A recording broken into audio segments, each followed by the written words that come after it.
Alright, so this is going to be our last way to solve a systems of equations, and it's called elimination. Now, it's normally the method that is used most often, but it can be a little tricky, so please make sure you're paying attention and you are taking notes. Alright, so let's say I want to solve this type of equation. Okay, now normally this is pretty easy for us, right?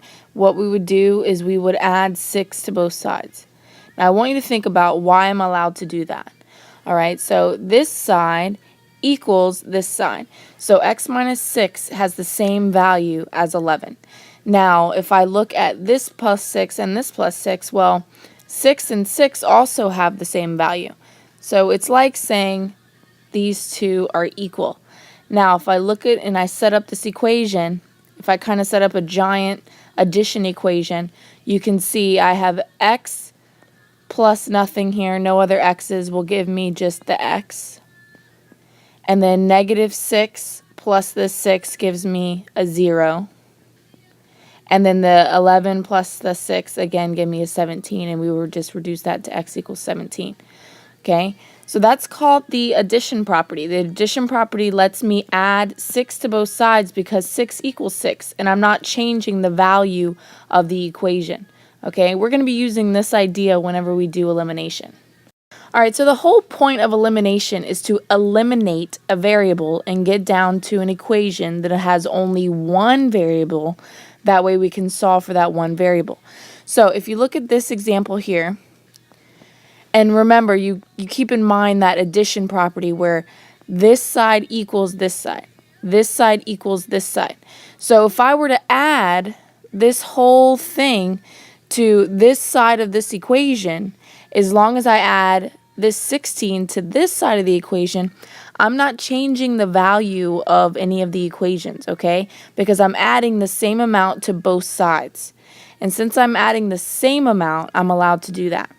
Okay, now remember, elimination, the whole point is to eliminate a variable. Now, in order to eliminate, just like we did over here in our last example, x minus 6 equals 11. In order to get this 6 to go away, well, we had to do the opposite or the inverse operation, right? If I have a minus here, I have to do addition, right? Well, look at my equation over here. I have a positive 4x and a negative 4x. So when I add them, since they're opposite signs, I'm going to get a 0, which is exactly what I want. I want to eliminate. I want to completely take away one of the variables. So that's exactly what I'm going to do. Now I'm going to set up an equation. It's kind of like a giant addition equation. Okay, and I'm going to just add down, add down, add down. Equals, see how my equal signs are lined up? You want to get in the habit of doing that. You want your x's to line up, your y's to line up, and your constants to line up. So just adding down, 4x minus 4x gives me 0. 2y plus 3y gives me 5y. And then a 9 plus a 16 will give me 25. Okay? So now you can see that I'm down to just a one variable equation where I can actually solve for y. If I just divide each side by 5, I could see y equals 5. Okay, so I have one of my unknowns, and that's exactly what I want. Now to find x, I'm just going to plug x, or this y, into either of these equations. It does not matter which one. Okay, so I'm going to go ahead and I'm going to plug into this first one here. So I'm going to do 4x plus 2 times 5 equals 9. That's a 5. So I get 4x plus 10 equals 9, and then solve like we normally would. 4x equals negative 1. So dividing each side by 4, I'm going to get x equals negative 1/4. So my final answer will be negative 1/4, comma 5. And that's going to be my solution. And now obviously you would go and you would plug this into both. Has to work for both. Plug it into both, and if it works, then you can move on and you have solved the problem. Alright, now most of the time in a perfect world, you won't just have a variable that automatically cancels. Okay, we're going to have to do some work to make them be able to cancel. So what we're going to do is we're going to create equivalent systems. So, for example, if I give you x plus y equals 1.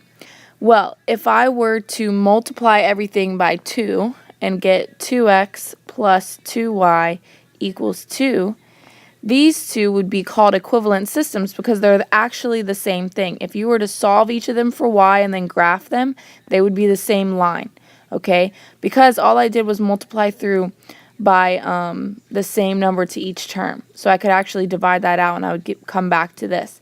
So these two are equivalent systems. So that's what we're going to be doing. We're going to be manipulating the equation to be able to line things up and cancel and eliminate stuff out. All right, so looking at this problem as is, nothing is going to cancel out right away, right? I have a 2x, a 3x. Those don't cancel out. A 7y, a 5y.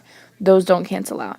So I need to decide, first of all, do I want to eliminate my x's or do I want to eliminate my y's? It doesn't really matter, okay? It's just whatever you're more comfortable with at the time.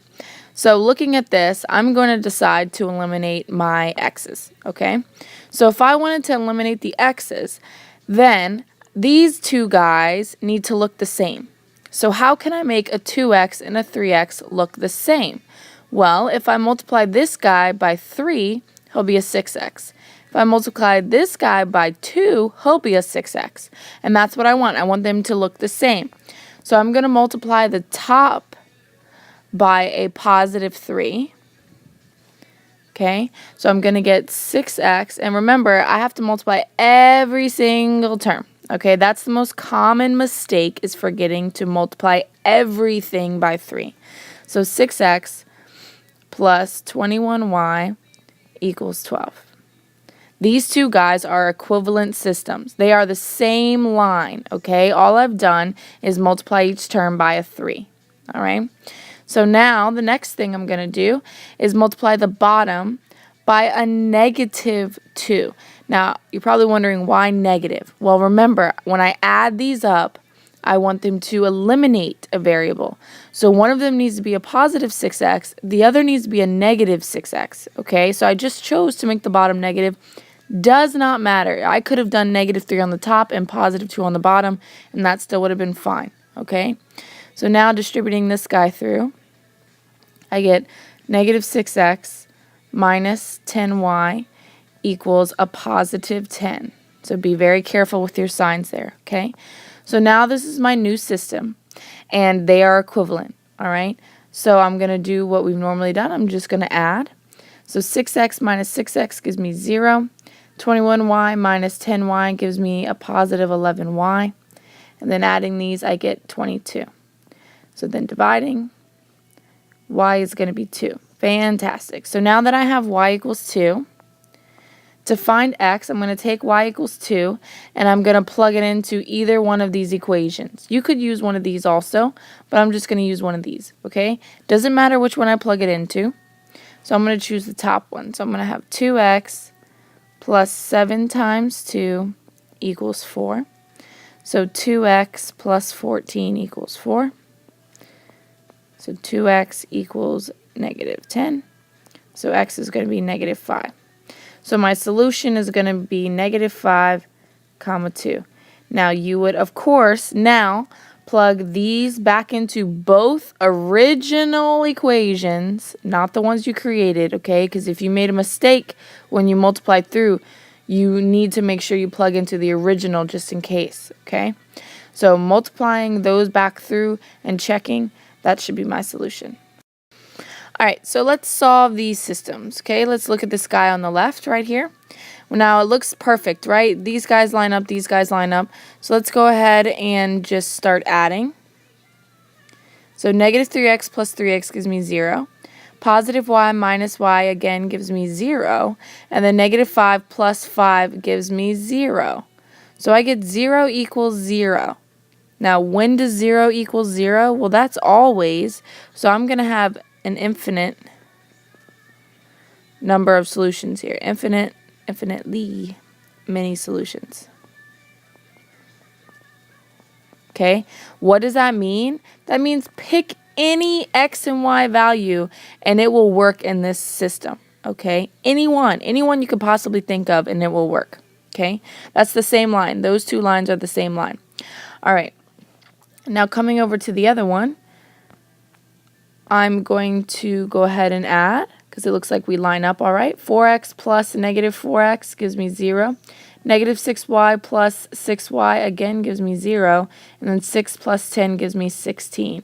So when does 0 equal 16? Well, never, right? They never equal each other. So that means that's no solution. Okay? What does that mean, guys? Remember, no solution means these are parallel lines. Okay, they have the same slope. And over here, infinitely many solutions, that means it's the same line. Okay, this is a dependent system here on the left, dependent system, and inconsistent system. All right, so this is just a review of what I just said, so read over this if you need to. All right, so let's go ahead and solve these systems. Now, as is, you can see that nothing is going to cancel right now. So I need to multiply something by something. Now, it looks like I'm going to go ahead and do x's. So in order to make this negative x be the same as this positive 2x, I need to multiply everything on the top by 2. So every single term by 2.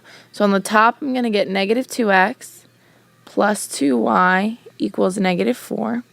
And I'm just going to go ahead and rewrite the bottom. Okay. So going ahead and adding these together, negative 2x plus 2x, I get 0. 2y plus negative 2y, again, I get 0. And then negative 4 plus 0, I get negative 4. Okay? So when does 0 equal negative 4?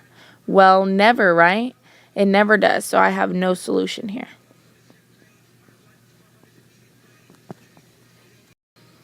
All right, so solving this guy, well, you can see 4x, 12x don't line up, y, 3y don't line up. So I need to multiply something somewhere so that I can have something cancel.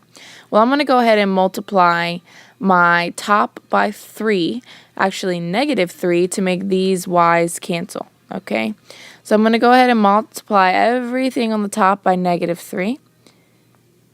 Okay, so I'm going to get negative 12x minus 3y equals negative 18. Okay, every single term has to be multiplied. On the bottom, I'm going to still have a positive 12x plus a 3y equals a positive 18. Okay, I want you to notice why I did that, right? Because now these will line up, and that's what I want. So, adding these together, negative 12x plus 12x, I get 0. Negative 3y plus 3y, again, I get 0. Negative, and I want you to see what I do every time. I go negative 18 plus, I go back to the plus sign, plus this 18 is going to give me 0 again. So when does 0 equal 0? Well, that's always, right? So that's an infinitely many solutions. Okay? So again, remember that means I could plug in any possible y and x and y coordinate and it would work because these guys are the same exact line. It's a dependent solution. Here are the you try problems. Give them a shot.